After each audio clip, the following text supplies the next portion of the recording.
Hey guys, Captain Hubbard here at Hubbard's Marina. Apologize, we're a little late tonight, but we're excited for our live stream show.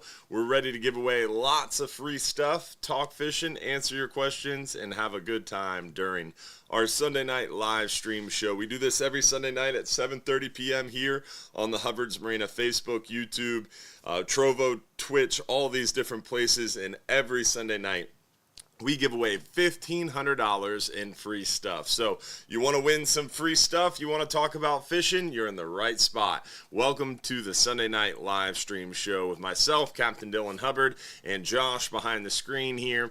And we're going to be answering your questions, talking about weather, talk about what's going on now, what's coming up, what we're catching. We're going to start with showing you photos, then get into the weather, some announcements, and then finally your questions. If you want a chance to win some free stuff tonight, all you have to do is comment one time on the Hubbard's Marina Facebook stream. That's right, go to Facebook, find the Hubbard's Marina live stream, comment one time, anything you want, and you're entered for a chance to win. Also, don't forget to like the video for us. Like the stream, comment on the stream, you're entered for a chance to win. Also, it helps if you share it too. That's super helpful. So like, comment, share, you're ready to go. You can watch on YouTube, you can watch on Trovo, you can watch on Twitch, you can watch any of these other places like Instagram that we're streaming to, or many multiple pages on Facebook. But you have to comment one time on the Hubbard's Marina Facebook stream and then like it in order to be eligible to win some free trips. Also want to make sure we give a shout out to our friends over at Gator Jim's Tackle, 3301 Pinellas Point Drive South in St. Pete. If you haven't stopped by to see our friends at Gator Jim's Tackle, you're missing out. Huge selection, great people, really awesome deals over there. So definitely stop by and see our friends at Gator Jim's Tackle. Then finally, also want to make sure we give a shout out to all of our supporters out there in our private supporters group who help fuel the show, help do a lot of different things here inside our live studio. So appreciate you guys for being a part of our supporters family, and they get access to our private after show every Sunday night. They get access to the private group. We give away free fishing trips, we give away shirts, we give away a lot of different things in our supporters group. Plus you get behind the scenes access, more communication, and some cool stuff going on over there in the supporters group. So check it out. It's only $4.99 a month. Josh is going to drop the link in the chat for us as well. So check out the supporters group. Thank you all also for sending stars. Want to make sure we give a shout out to our stars senders out there. If you're watching on YouTube, Trovo, Twitch, Instagram, stars are a way for those watching on Facebook to help us fuel the show as well, and definitely helps us do a lot of cool things there too. We had Richard Blazak, appreciate you, buddy. Brian Eakins, Katrina McDougall, Ryan Welser, Jennifer Neal, Stephen Moreland, Don Venning with the big 530 stars, Phil Battisto, Jennifer Neal, Robert Riggs, Barry Lang, Angie Darling, Sam Lang with a big 890, appreciate you, buddy, Stan Meeky, Jasmine Marie, Stephanie Lockhart, and then a big 2,000 from our friend D Beers, appreciate you, D. And Larry White, appreciate you as well. So thank you all for sending stars. Thank you all for being a part of our supporters family and our Hubbard's Marina family. Big news tonight. I don't know if you guys caught the announcement this past week, but we are the #1 fishing charter in the entire country for a third year in a row. I misspoke during the video announcement. It's actually our third year in a row at that #1 spot, thanks to USA Today and all of your support and voting for making that possible. So really excited to announce we are yet again the top fishing charter in the entire country. Wow. Pretty awesome for sure. So thank you all for being a part of it and making it possible. We appreciate you. With that, let's get right into the photos and show you guys what we're catching now. Then we're going to get into the weather, some announcements, and then your questions. Remember, if you have a question you want answered live during the show, make sure you send us a text. The phone number is right there on the screen. So First things first, let's start inshore and look at what we're catching inshore. Right now, the black drum are biting pretty well around the area. Seeing a lot of black drum around the bridges, around some of the dock lines, even some of these mangrove shorelines are holding these juvenile black drum.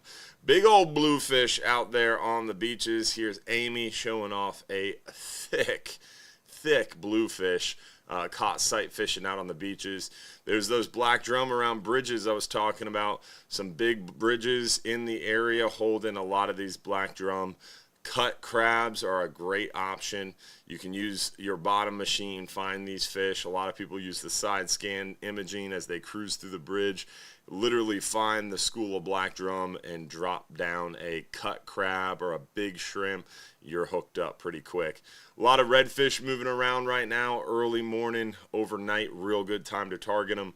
We're seeing a lot of redfish out on those mangrove shorelines, especially during the day. They're hanging out in the shaded areas, really trying to find some reprieve from the heat. But some good redfish action if you're able to find those cooler water areas where they're feeding more actively, or able to get out there overnight, early morning or late afternoon. A lot of snook out on our beautiful beaches, around our passes, around the jetty, the bridge. We're seeing a lot of snook overnight and in the wee hours of the morning. And then, of course, Scott's got them dialed in out there in the early morning on the beaches. Some big dogs. It's pretty interesting. He's using 8-pound test to land these beach monsters, at least 8-pound test mainline. Got a real short 20-pound leader, but 8-pound test mainline. Pretty impressive landing those big old snook out on the beach for sure. So some beautiful fish being caught right now. Great time to get out there and do some catching. But you got to get out there early morning before people are out on the beach. Definitely later afternoon makes it difficult because that sea breeze kicks up, that water gets a little muddy.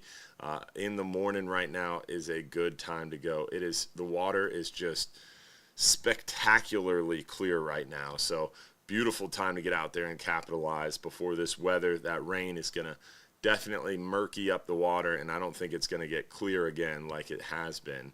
Typically, we start to lose water clarity in the area when that water heats up. A lot of the algae gets suspended. You get more stuff floating around in the water, and in the summer, we get a lot of rain too, so generally it's not as clean and clear as it is this time of year. We're on that drought, so we're not getting a lot of rain. It's making it a little hot around here, but the water clarity is just unmatched. It is absolutely insane. So pretty cool. So this past week I got out fishing twice actually, and the first time was a near shore adventure with the family, and we're gonna start near shore, show you guys what we're catching near shore. We actually lucked into this kingfish. My son Jack actually caught this fish pretty much by himself. We were trolling around and the rod went off, and I thought for sure it was a bonita. There's a pretty good amount of bait near shore right now, so we're cruising through some of those bait schools, and I thought for sure it was going to be a bonita the way the drag was running, and the time of year, just not a lot of kingfish left around. The water temperature was 86 degrees. 86, which is crazy hot, about 10 degrees hotter than you would expect to see a kingfish. But sure enough, Jack's reeling it in. I'm not really paying attention because I thought it was a big old bonita, bonehead. And sure enough, as it got closer, I'm like, that's not a bonita, that's a kingfish. And I was very ill prepared without a gaff nearby. It was pretty funny. So had to swing that fish in, and that did not go well. But it was fun. And yes, Emma, my daughter there, is crying. She does look a little horrified. She was not happy. It was the end of a very long and hot day on the boat. So she didn't want to be held. But it was a good time. Definitely had fun fishing with the family. Some big mangrove snapper being caught right now. We're seeing some solid red grouper action. Even on the 10-hour trip, seeing some really solid red grouper action. The nearshore trips, even on the hub, catching some really solid red grouper. Overall, that red grouper bite is stellar. So our friends at ADP came out in the Flying Hub 2 for a corporate charter. Big old pile of red grouper with Captain Seabass. Seeing a lot of red grouper on the 10-hour all-day trips. pretty good overall bite. We are fishing deeper right now compared to what we normally would in the cooler months when we're targeting those hogfish on the 10-hour. We're only fishing maybe 40, 50, 60 foot of water, but right now, because that water is so hot, we are fishing deeper, closer to that 100-foot mark, and we are seeing a few of these red snapper. We're seeing some nice red grouper, and look at that beautiful red snapper from a 10-hour all day. Definitely not something you expect to see, and it won't last very long. Those red snapper, we don't target these fish on the 10-hour, but this time of year, start of red snapper season, there are some of those red snapper even in the pretty shallow waters, so we are seeing some of them trickle in on the 10-hour. We're not necessarily targeting them. I wouldn't go on a 10-hour expecting red snapper like this, but it is possible to catch some of those red snapper early in the season on the 10-hour. But if you want to target red snapper, really 12-hour extreme, 39-hour, 44 hours where you want to go for sure.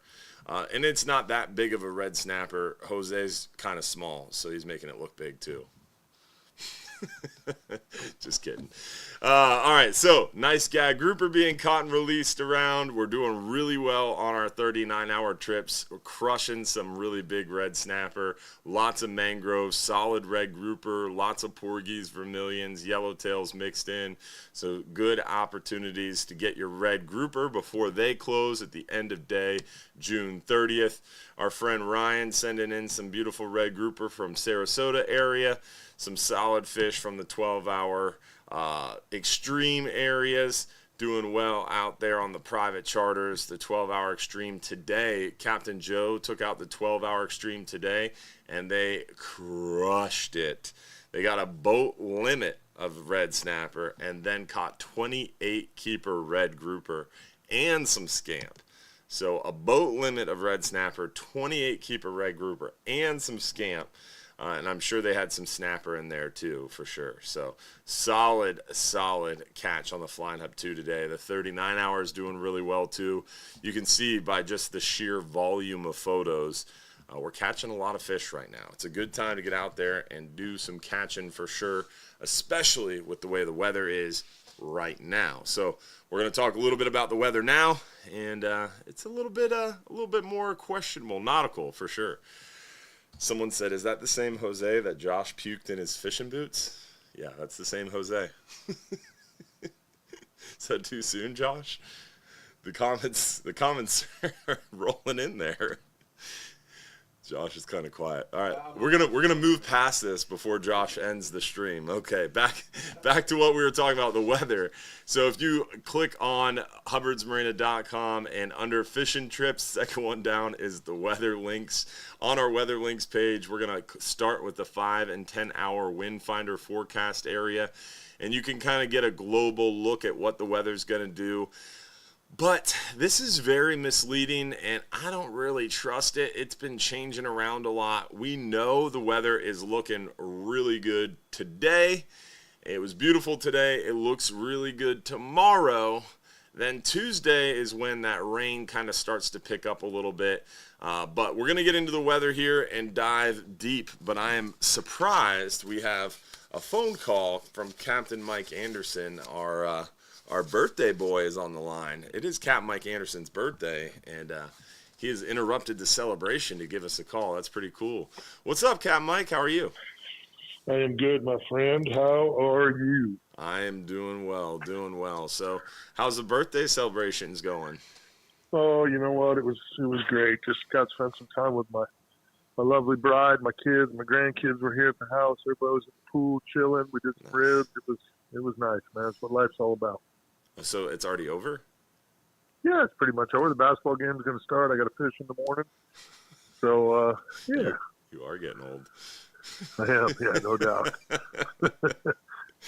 No doubt. Party is over. It's 8 o'clock. Get out. Yeah, we got to we celebrated a little bit last night. We were there you go. Out a little late, and yeah, we were on the boat till, I don't know, 7:30, 8 o'clock, just kind of chilling. So it was a nice day. Did a little sunset cruise, huh? Yeah, man. Yeah, it was nice. Real nice. Boat was crazy yesterday. Me and my family were actually out at Shell Key and Irma Pass, and it was fishy out there. A lot of snook out on the beach and in the pass for sure. Even with all those boats, I was really impressed. It's crazy. Yeah, they know what's going on, especially those fish there. They're used to it. That's kind of where we were out there by Bunce's Pass. So, Oh, yeah? And it's a fishy place. Yeah. The whole beach has kind of come alive here on this moon. I mean, we had some fish on the beach before, but I feel like a lot of fish moved on this moon to the beach. So it seemed like, of not being out on the beach a lot, not being inshore a lot, but cruising through Irma Pass and around Shell Key, Fort DeSoto, it seemed like I saw more mullet schools, pretty heavy mullet schools, a lot more prevalent than I would expect out on the beaches too. Is that just something around the moon, you think, or is I've heard that from other people that there's more mullet around? Is that just a bounce back from some of the water quality issues? What do you think about that? Yeah, I think that's probably it. I wouldn't say that I would jump up and down and scream that our mullet population is in great shape.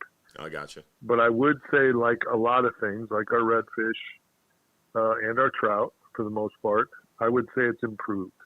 You know what I mean? I wouldn't say, hey, there's mullet everywhere, but I will tell you kind of a cool. Cautiously optimistic. We might have talked about it. Yeah. We might have talked about it some on Saturday, but for the listeners tonight, man, pay attention to them mullet, boy. They are still key. We caught a bunch of snook on Friday morning on our trip early. Caught 2 redfish, and the same guy had 2 guys. The same guy caught both. I wanted to get Bob a redfish, so I went to a spot where I caught some earlier in the week, and there was no mullet on the island, on the backside of the moon. I was like, this is kind of weird. And there's an island very close to it that you can see, and it was covered in mullet. And I hadn't fished it in a while, but I thought, you know what? On these big tides, those fish moving around, I'm going to bet they stayed with those mullet. Went over there, stuck a bait in the mullet. We weren't there for, 30, 40 seconds, and we had a 28-inch redfish to the boat. Ended up catching 8 redfish out of that big school of mullet. So, them mullet are still key to, probably having some good success. So make sure you're paying attention to what those mullet are doing and fish them hard, especially if you find big concentrations of them. That's awesome. Yeah, the same thing out there with the kids and stuff. We were messing around teaching Jack how to use a mask and how to dive to the bottom. And he's getting really good at swimming, so he was trying to get sand dollars. And we were in probably waist deep water for me, which is double overhead for him, Right, yeah. But he was diving down to the bottom, and sure enough, a big school of mullet came by, and I was like, oh, I bet there's going to be some fish following him. I was expecting tarpon, but it was just fat snook. Probably about 6 to 8 of them cruising behind him, and Jack did his best to keep up with them. It was pretty funny. But nice. It was a great example of what you're talking about. Those fish just follow those mullet and kind of pick up what they spook out of the bottom. It's pretty interesting. Yeah. I mean, it's pretty ingenious, Yeah. Which when everybody thinks fish are just kind of stupid, well, they're smart enough to follow those mullet around that are rooting in the grass and kicking up all those free cheeseburgers. So, it's a pretty good world. Smart. Just follow the mullet. Yeah, very smart. Very smart. Cut down on the work they got to do. You're going fishing tomorrow. Are you targeting those frustrating tarpon, or are you just leaving them alone? No. Yeah, I think I know there's some fish around still, but I think we are thinking and talking with a few more guys yesterday. I think a big push of fish went offshore, kind of like Justin Moore said on the show Saturday. Yeah. I think a lot of our fish are off, so I'm going to probably chill on the tarpon bite until we get on that full moon. Okay. Some fish will be back. They'll be hungry. There'll be more fish. I think it'll be really good on this next moon. That outgoing tide with the hill tides should fire off. We're going to give it another try then.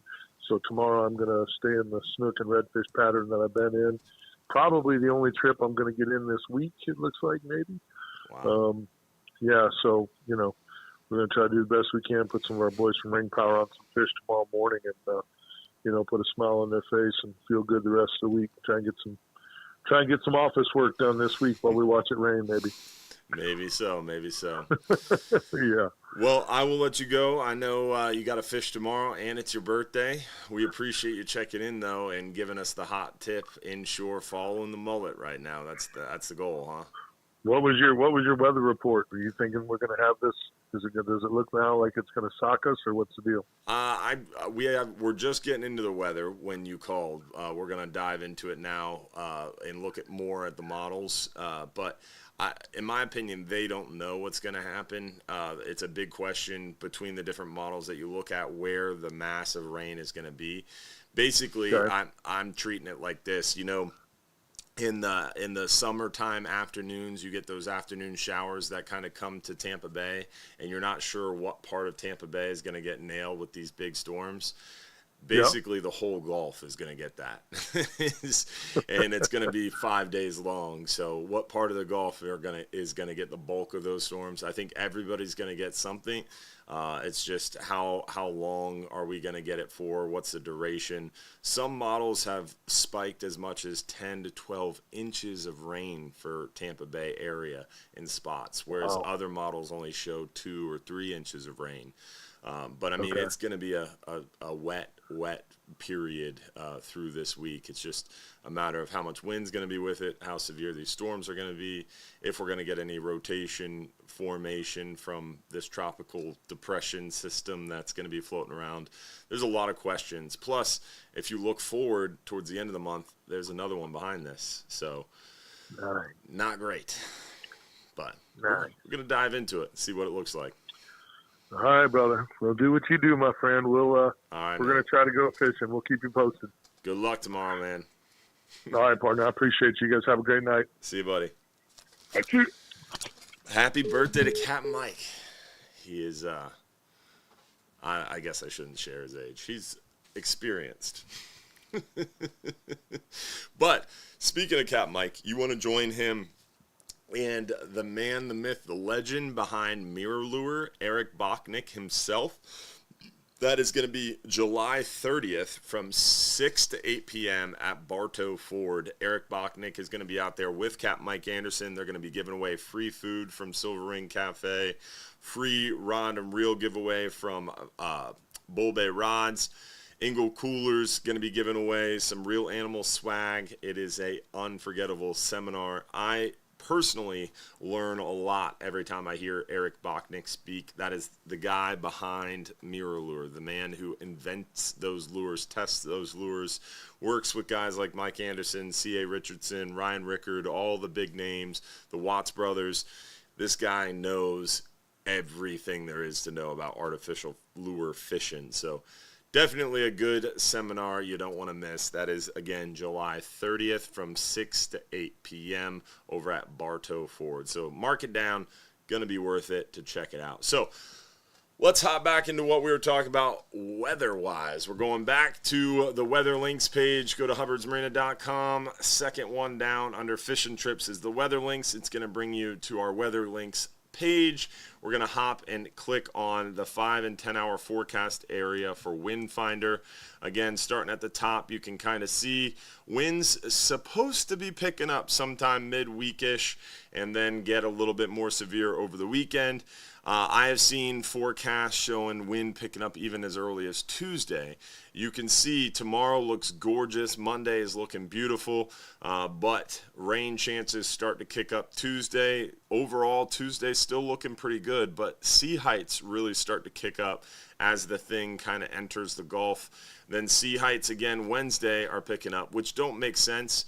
The fact that sea height gets to 3.5 foot Tuesday and wind speed is only at 10 miles an hour, that does not make a lot of sense. So that means they don't know what's happening, right? When the wind speeds and the sea heights don't match, that means something's going to change. Either the wind speed's going to change and get a lot higher, or the sea height's going to die down and it's going to be beautiful Tuesday.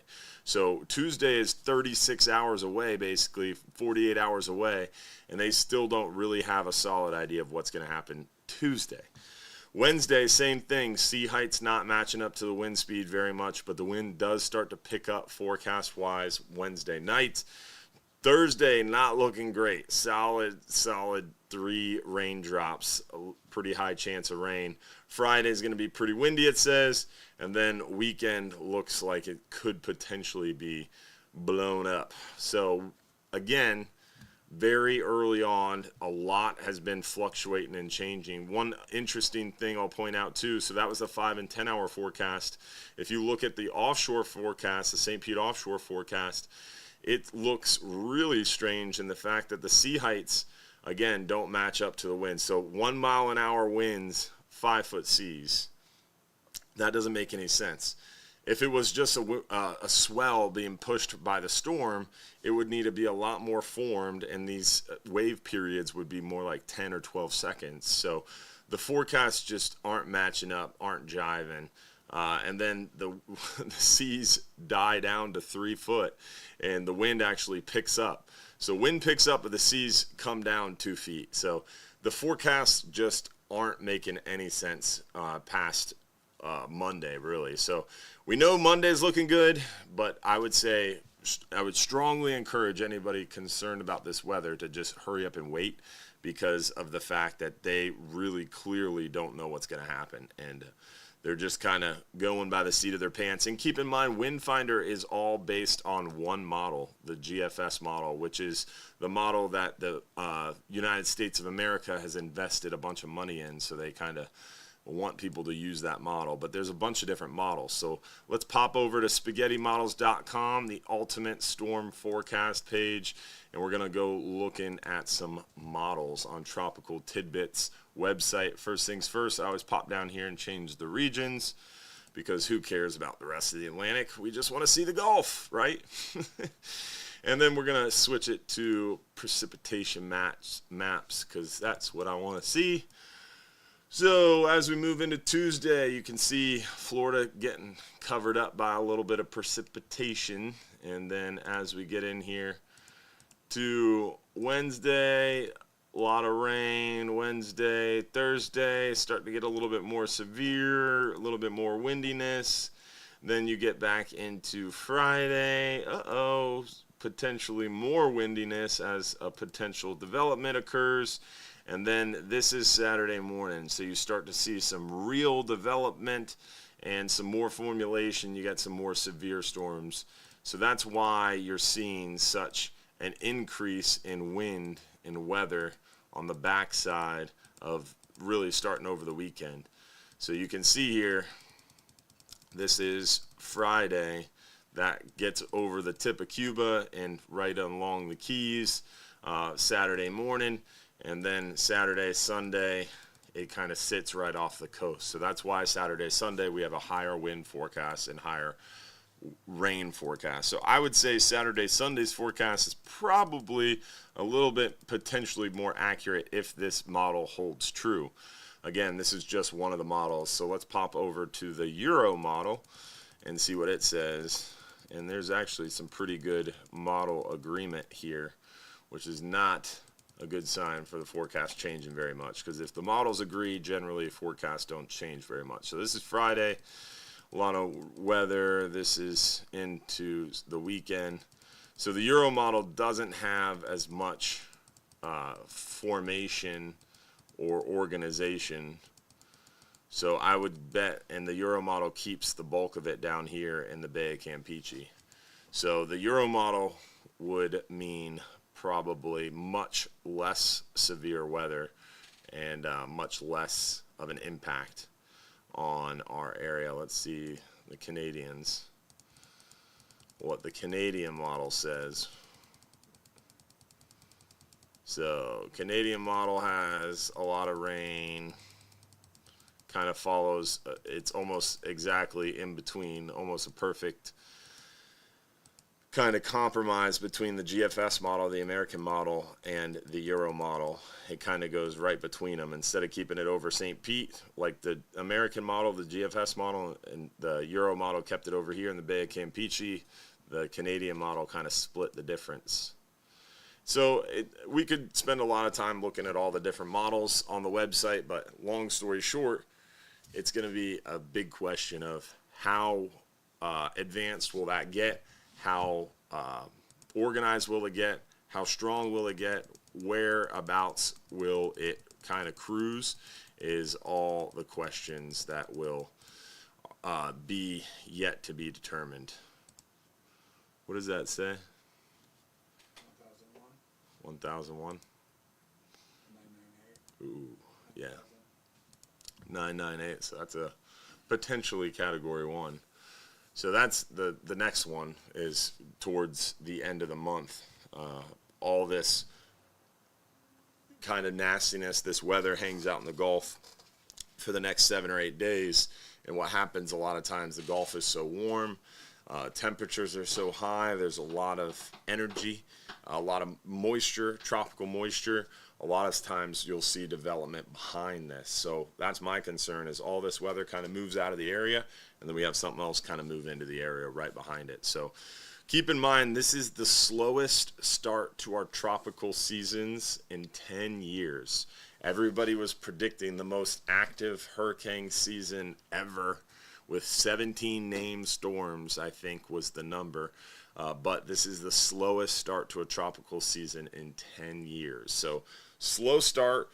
The Caribbean is as hot as it normally is in August right now. We've already broke heat index records in Key West. So we've had a really slow start, but all the variables are in place now to have a powder keg of tropical action explode on us. So we might potentially be seeing that. Start of that, I don't know. So hurry up and wait. It's like being stalked by a turtle, a psychopathic turtle. You just, every few hours, every 4 to 6 hours, they have new model runs and more computer information to digest. And you just wait to see those models start to agree. And as they start to agree, then you know the forecasts are going to hold true. As you can see, those models don't agree right now. There's a pretty big widespread between the two most trusted models, the Euro model and the American model. That's why the forecasts are so kind of tricky right now. So this week is going to be a big question mark. When, where, how strong? So we're just taking it kind of day by day. All right, that is the weather. Taking it day by day. Want to make sure we give a shout out to some of these star senders. We had D Beers hit us with another 1,000 stars, bringing her total to 3,000 stars. We had Christina Hall give us 3,000 stars as well. Thank you, Christina. Anthony Barnes with the big 100. Don Schuett with 800. Hey, Don, how are you, buddy? LaShonda, what's going on? Appreciate all the stars there during our weather and Captain Mike update. Now, we talked about what we're catching now. We showed you photos. We talked about inshore fishing, nearshore and offshore fishing. We talked about the weather. We heard from Captain Mike. Now it's time for our first free giveaway of the night. Let's go ahead and do the 5-hour half day for one lucky winner. 2 guests, 1 lucky winner. 5-hour half day winner is Dolores Smedbon. Congratulations, Dolores. That's awesome. All right, so we have got our 5-hour winner. You've got 5 minutes or less, Dolores, to text us your full home address to the phone number on the screen to prove you're watching live.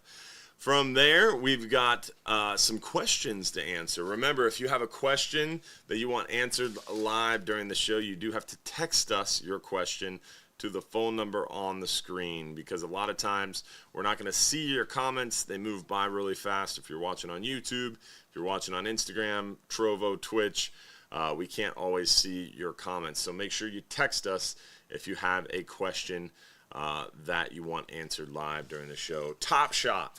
What is recommended? So this actually brings up a good point that I like to cover in depth in red snapper season. If you're on a deep sea fishing trip offshore in deeper water and you're with experienced anglers, you should not be getting tangled. Period. You should not be getting tangled as an experienced angler in offshore waters. As a super experienced angler, it's rare you ever get tangled.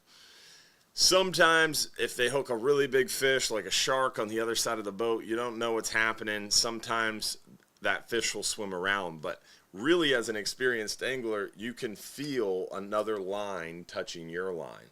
So as an experienced angler, when you feel that, you start cranking as fast as you can. And a lot of times, you'll get out of it completely, or if you don't get out of it, your hook will hook another line and you'll reel up your hook, and all you'll have to do is just unhook it from another line. So generally, when out fishing in deeper water, if you do get in a tangle, it's something like, all right, unhook my hook, or untwist one twist, because you felt your line touching another line, you were able to reel up quickly and get out of the mess. Less experienced anglers, all right, maybe someone hooks a big fish around you like a shark and it's swimming circles. Maybe you didn't feel the lines touching. Maybe you get wrapped up like that. Okay, it happens. But if you're getting tangled multiple times throughout a trip, do not come to the captain and crew and start complaining about the people around you being the problem. Because the old rule of thumb is the common denominator is normally the problem, right? So if multiple people around you are getting you tangled up, you should probably look at yourself as being the common denominator and the root cause of the problem. So I talk about this a lot during our 39 and 44-hour trip loading, because it's really important this time of year. These overrated red snapper, it's a lot of times a challenge when we have a lot of people that want to get out there this time of year and do the fishing in the summertime. When water is hot, we're fishing deeper. There's more people around because a lot of people only fish during these red snapper seasons. So you get a lot of people out there on the boat. Maybe some of them are a little rusty, haven't fished since last red snapper season. So what'll happen is you'll get someone out there who maybe isn't using the right tackle. Maybe they're dropping down a light tackle setup, or they're trying to do something silly like jigging in the back of the boat or something like that. That is a case where a lot of times they're going to cause tangles, and then they sometimes turn around and get frustrated like, hey, everybody's getting me tangled up. No, you're tangling everybody up. So keep that in mind when you go fishing, that a lot of times if you're getting tangled up multiple times, it's going to be your fault. And the way you can address that is by talking to the crew off to the side. Hey, I'm getting tangled up a lot. Now, some people might be like, oh, no, it's always going to be this guy. It's never my fault. Still, talk to the crew off to the side, because you can point out to the crew, hey, this guy over here is using 2-ounce leads. Again, I'm correct, because the person who's common denominator that's causing the tangles is the guy using the 2-ounce leads, right? So you sometimes might need to point it out to the captain and crew, especially this time of year when we're busy trying to get around the boat, trying to take care of everything. A lot of times we don't see everything going on. So if someone's dropping down a super light lead or a super heavy lead, or they're using really light line, or really trying to jig in the middle of the stern or do something silly like that, or trying to drop a 4-hook porgy rig, that is going to cause problems for people around you. So that's kind of what I'm saying is, if you're causing tangles, or if you're getting tangled a lot of times the root cause can be identified and solved. And we're only as strong as our weakest link, so we have to work together. So you getting frustrated and screaming at people around you doesn't help. Talking to the crew off to the side is really going to be the best way to solve these problems, because then the crew can get involved and say, hey, if everybody's using the same size line, the same size lead, and we're all working together, we're going to have a really positive experience. There's going to be very, very limited tangles. So we've instituted a new rule: no more than 2 hooks in the water. So if you're using a double Snell rig, you're good. If you're using a chicken rig or a porgy rig or a high-low rig, 2 hooks max. And the only way you should ever have more than 2 hooks in the water is if you are using a slow pitch jig and you got double trailers, and you'll have 4 hooks in the water then with the slow pitch jig. But besides that, you should never have more than 2 hooks in the water, and that is going to definitely help cut down. It has helped cut down. One of our first red snapper trip, we had a guy using a 5-hook porgy rig.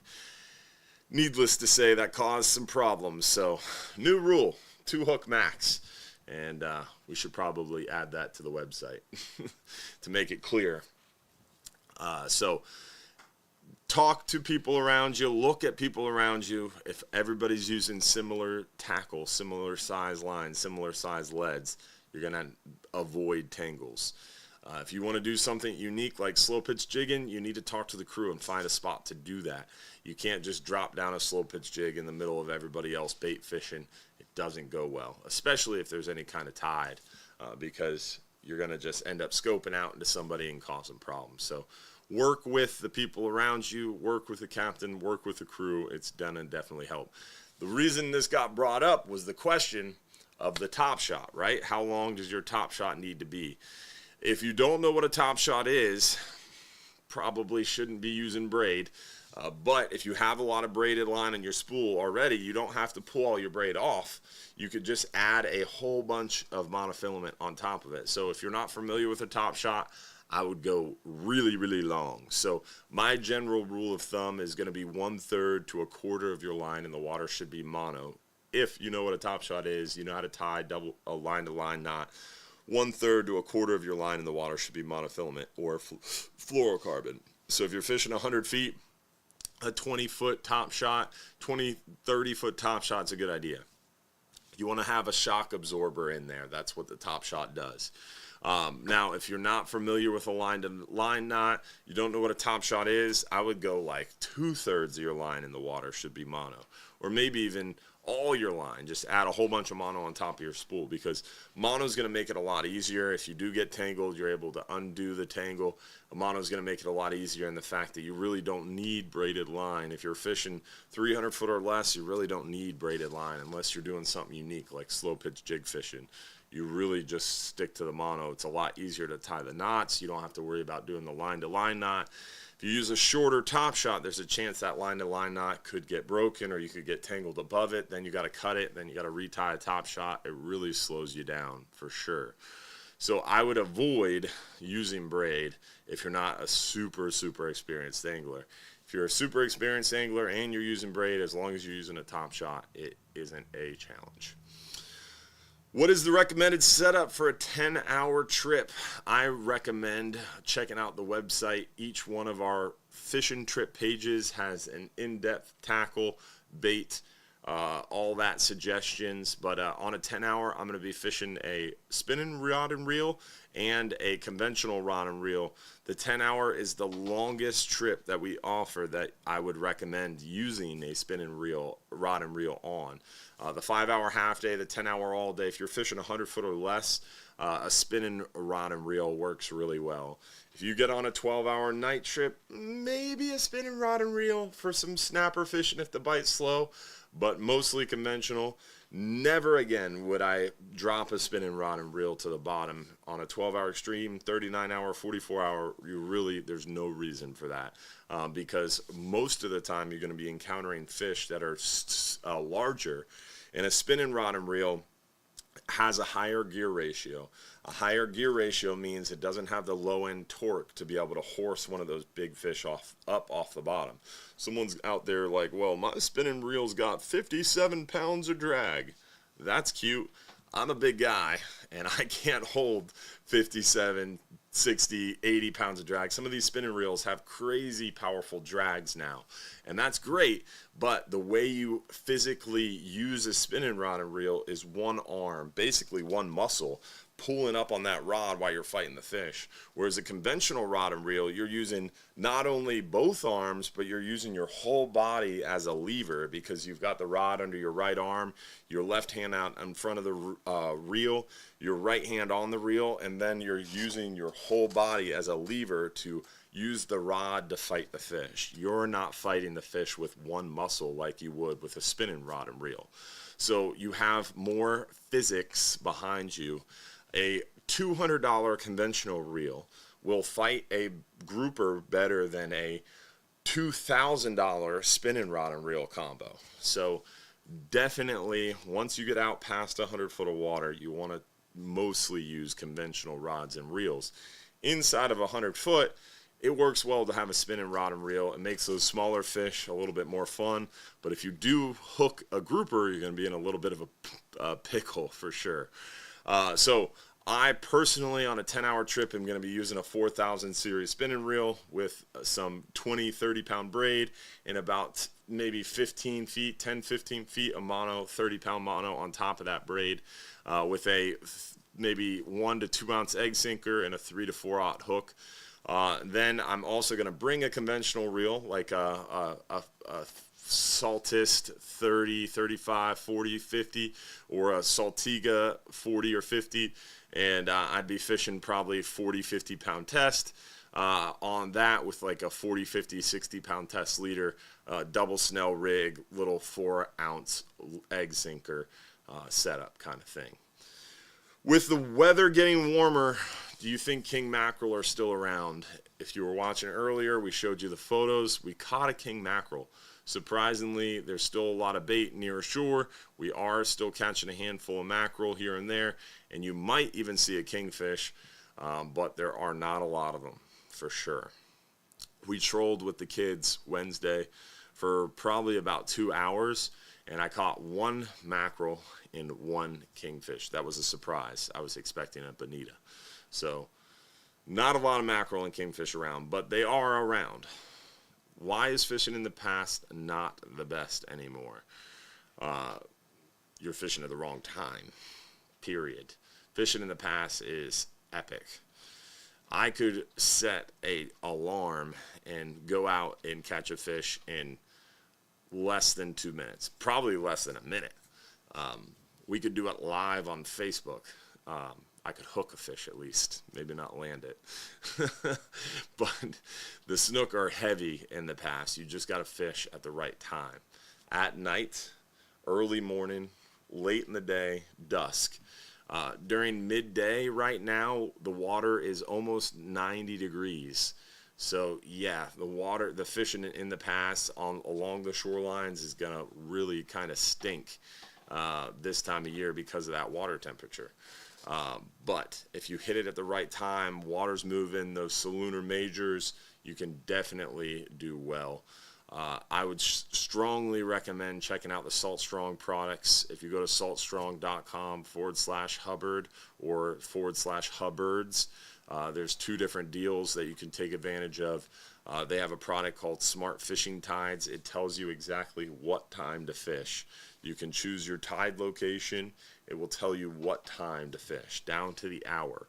It'll give you a 1 out of 10 score and tell you when to fish based on all the different variables. It's pretty cool. So the Smart Fishing Tides app is pretty legit, and you get it free as part of your Salt Strong membership. So I would check that out for sure. I always have used mono and started to use braid. Are there different rods I should use? Some say braid can damage the eyes, or the eyes can damage the braid. If your eyes are damaging your braid, it's probably a question of the rod's quality, right? If you have a nice quality rod, the eyes will not be damaged by braid, and the eyes will not damage your braid.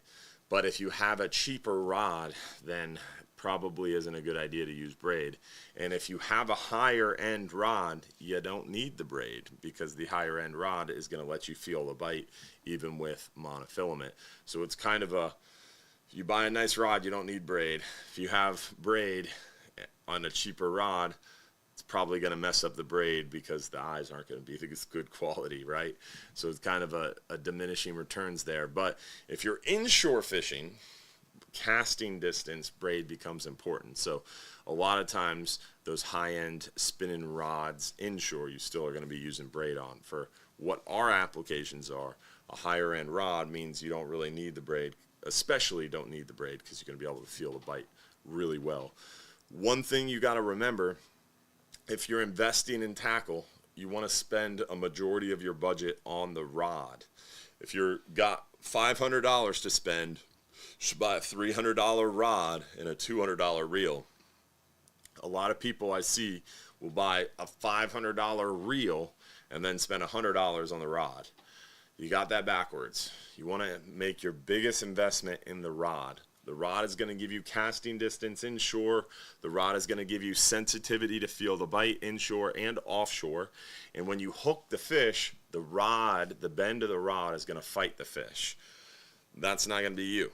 So investing in the correct rod is super important. It's going to help you feel the bite.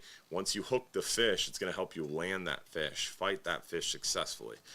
The reel is only the application to retrieve and let line out. So the more you invest in the reel means you're going to have more power to retrieve line, and when you let line out, when the fish is taking drag, it's going to be a smoother, more powerful drag.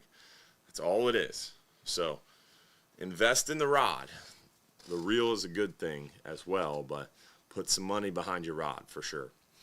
All right, let's go ahead and find out who won. We did our 5-hour giveaway. Let's do our 10-hour giveaway. 10-hour all day for one lucky winner.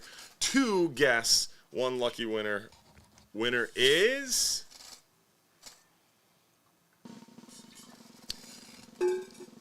Steve Taylor from Palmetto. Congratulations, Steve. You've got 5 minutes or less to claim your free trip. Text us at the phone number on the screen, your full home address, and that'll help. What is a good bait to bring on the 39-hour trip that is not the usual? Bonita, whole squid, cigar minnows, sardines, all good options. Keep in mind right now we are going to provide you with frozen thread fins and cut squid wings on any of our trips. Our 39 and 44-hour trips right now, we are actually getting fresh dead bait. So sometimes there's some sardines and cigar minnows mixed in there, but mostly going to be thread fins in that fresh dead bait at the back of the boat on these 39 and 44-hour trips.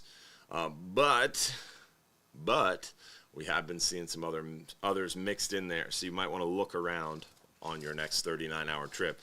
But I would say your unique baits that we've been using a lot of, bonitas, your Boston mackerel or northern mackerel, both of those we sell between Don's Dock and Hubbard's Marina.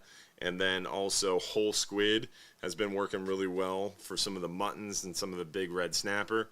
Like a whole squid, you can buy a box of whole squid in the office as well. You could bring out some cut mullet. There's a lot of different unique baits that have been working well. What is the rule? What was that question? What was the rule of thumb that you use for going out wave height wise? It depends on the trip. Totally depends on the trip. Like the 12-hour extreme, for example, if it's much more than 3 foot, we start to get really, really cautious. Above 3.5 foot is almost impossible. Once it gets above 3.5 foot, it's canceled because we can't go far, and we can't make it out to our fishing areas with any efficiency. So it defeats the purpose of the 12-hour extreme trip. So the 12-hour extreme trip is definitely the most likely to get canceled because it really needs nicer weather. Then that's followed by the half-day trips. 3.5 foot, we start to get nervous. Much over that, the half-day trip gets canceled. 10-hour trip, maybe a little bit more, but not much. 10 hours going to get canceled if it's much more than 3.5 foot, or especially 4. Then you get into like the 12-hour night trip, going to be similar to the 5 or 10-hour forecast because it's at night. So a 3-foot sea at night is like a 5-foot sea during the day.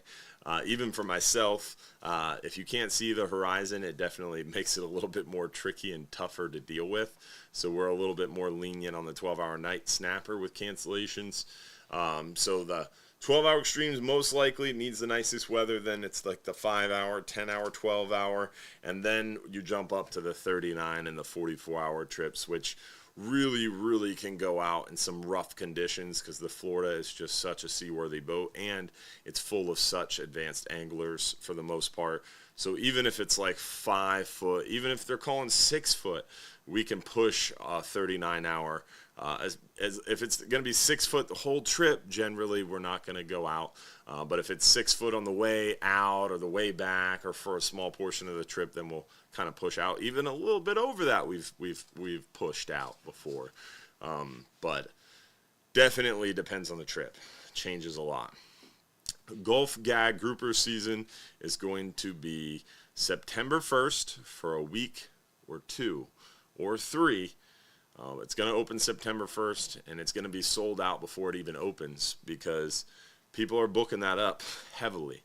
So if you're waiting to book a gag grouper trip, you're going to be very disappointed because it's going to be sold out. We know it's going to open up September 1st, and we know it's going to be a week or 2 long. So book the first week and the second week, and hope that it's 2 weeks long. So we'll find out for sure the Gulf Gag Grouper season by around the end of June. We know Red Snapper seasons June 1st through end of day August 27th. We know Red Grouper seasons January 1st through end of day June 30th. We know Triggerfish season is open all year except for June and July. We know Amberjack season is May, September, and October. Those are the 5 fish with seasons. Everything else is open all year. All right. Next question. Is there typically an open room in the bow to allow fishermen to jig during red snapper season? Red snapper season is the worst time of year to try to do unique things like jig fishing, flatline fishing, trolling, because there's no room really anywhere open on the boat. Everybody has spots booked. Our boat is licensed for 120. We have 78 rod holders. We only allow up to 50. But towards the front of the boat, we start to spread those spots out. So if a boat is sold out and full, which a lot of times it is during red snapper season, because January, February, March, April, May, we had 25, 30 people on the boat. Some trips had 20 people on the boat. So we were 40, 45, 50% full. Everybody ignored us. Great weather, killer fishing, tons of fish to catch. Those are the trips to go out and do some slow pitch jigging, flatline, and anything you want. You got all the room in the world. Come red snapper season, you don't have room to move around and kind of do what you want. So if you book a spot in the bow, then you're able to kind of be a little bit more flexible. But if you don't have a spot in the bow, then it makes it a little bit difficult for sure. As we get into later red snapper season, trips are less full, but still going to be more full than they are outside of red snapper season. January, February, March, April, May, October, November, December, we're going to have 20, 25, 30 people, and great weather, great fishing, tons of fish to catch. And we'll have the same conversation then. This time for Final Friday, I want to visit. Final Friday is awesome. Every last Friday of every month from 6 to 9 p.m., we do that big crawfish boil. It's free beer, free food. It's a great time. Free soda, water. There's live music around the pass. It's a good time. So come join us for sure for Final Friday.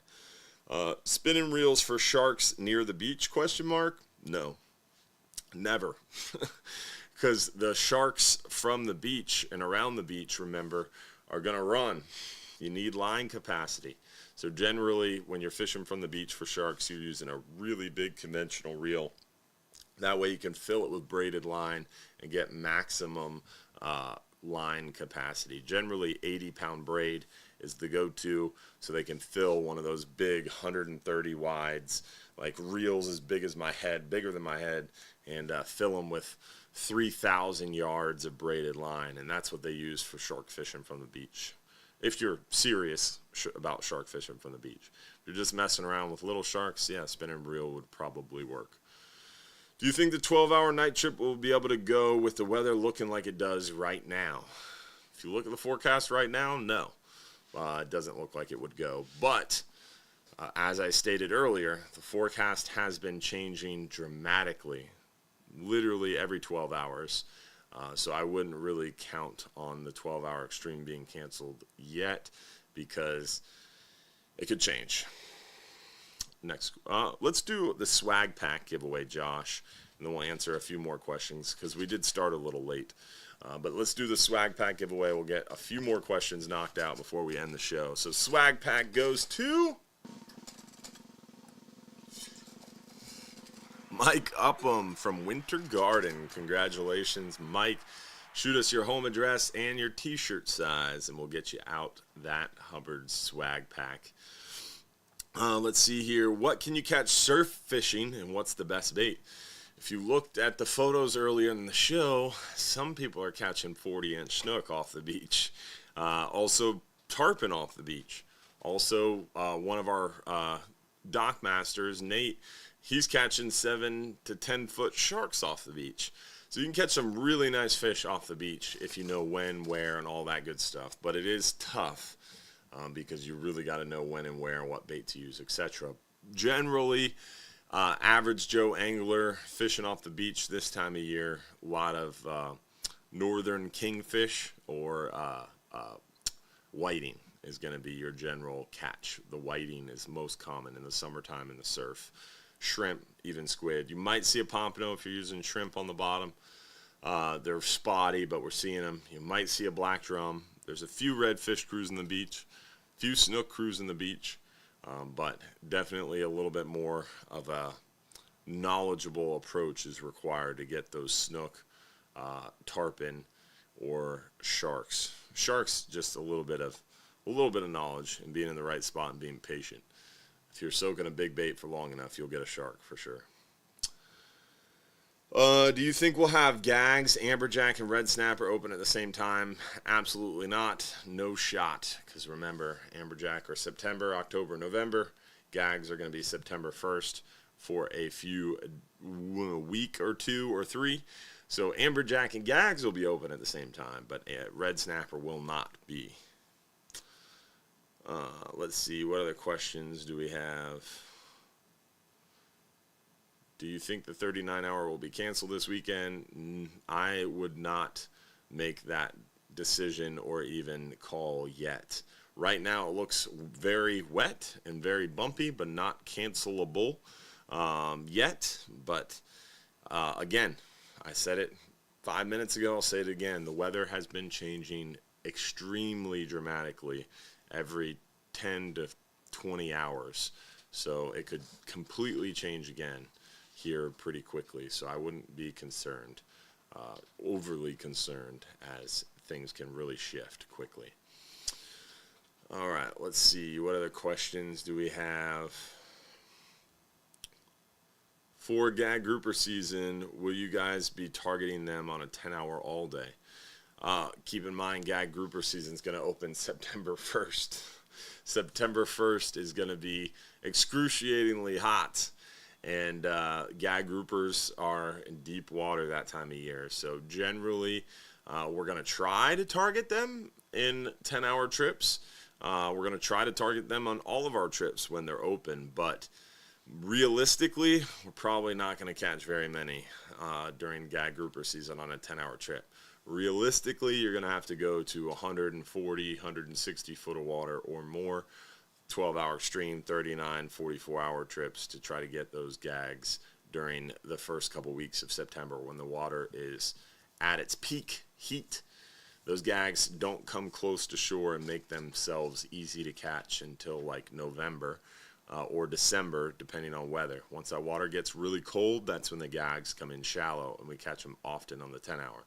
That's also why they're not open that time of year, because if they opened them that time of year when the gags are close, they're easy to catch, we'd catch a lot of them. Season would be even shorter. So I'm booked for Tuesday, June 11th, and will the 39-hour be canceled? When will I know? So you'll know as soon as we know. Right now, Tuesday's 39-hour trip looks great, though. And I have no concern about canceling Tuesday's 39-hour trip. But if the weather changes drastically, we might have to. But right now, weather looks good. We just showed you a little bit ago how calm it was until Thursday, really. So hopefully the weather forecast holds true. But like I said, I don't have a lot of faith in it right now. So we are watching it closely. And if anything changes, we'll let you know as soon as possible. All right, so let's see what other questions do we have here. We're getting to the bottom of them. All right. A lot of congratulations on winning the top spot. We appreciate you guys for making it possible and helping us out. So we'll go ahead and wrap up here. Want to make sure we also give you a reminder as well. No, I don't have to remind you about voting because voting is already done. I think we've pretty much covered everything. Am I missing something? Best of the best voting right now? No, we won best of the best. We won best in the country. I think we're the best. Oh, that best of the best for Tampa Bay Times. Yeah, I think that's coming up. I don't know when that voting opens, though. I think it's already open. Josh is looking. Hold on. Voting is open.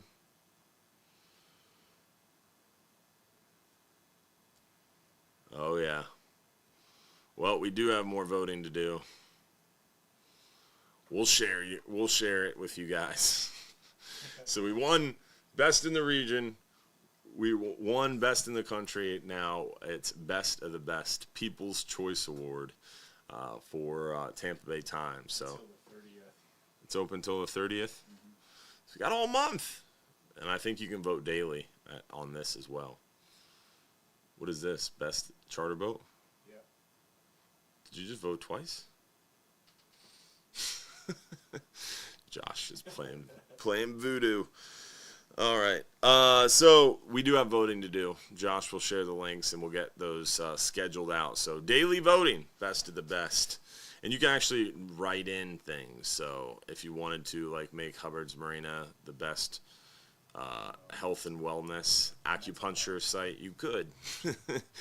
You can write in things. So there's a whole bunch of different categories. It's pretty unique. So check it out for sure. Also, don't forget to get hydrated. One thing I want to make sure we emphasize to you guys, if you're coming out fishing with us, be safe. It is hot outside. It is excruciatingly hot outside. So you want to make sure you're eating well, drinking a lot of water prior to your trip. Make sure you're ready to rock and roll when you come out fishing with us. If you go out on a 12-hour extreme trip, there's no air conditioning. You need to be ready to fish hard. So be ready, be healthy, and stay hydrated. If you get overheated, let someone know. Stop fishing. Take a break.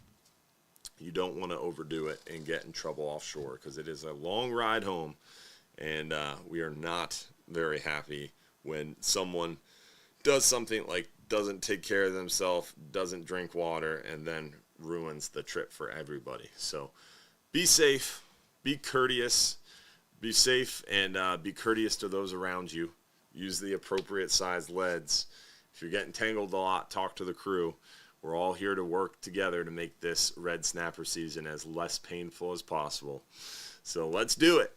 And also, don't forget, if you're too busy to go fishing, you're just too darn busy. Hopefully we'll see you next weekend for another episode of the live stream show. It's not Mother's Day, it's Father's Day, and that means I get to do what I want. No, that's not what it means. I'm smarter than that. I was married at night, but not last night. But I do get to demand, or no, not demand either. I do get to ask if I can do the show. I should be allowed to do the show. So next week we'll see you for the live stream show every Sunday night right here on the Hubbard's Marina Facebook stream, on YouTube, Trovo, Twitch, Instagram. We'll see you next week for another episode at 7:30 p.m. every week. 7:30 p.m. right here. Also, don't forget to tune in during the week.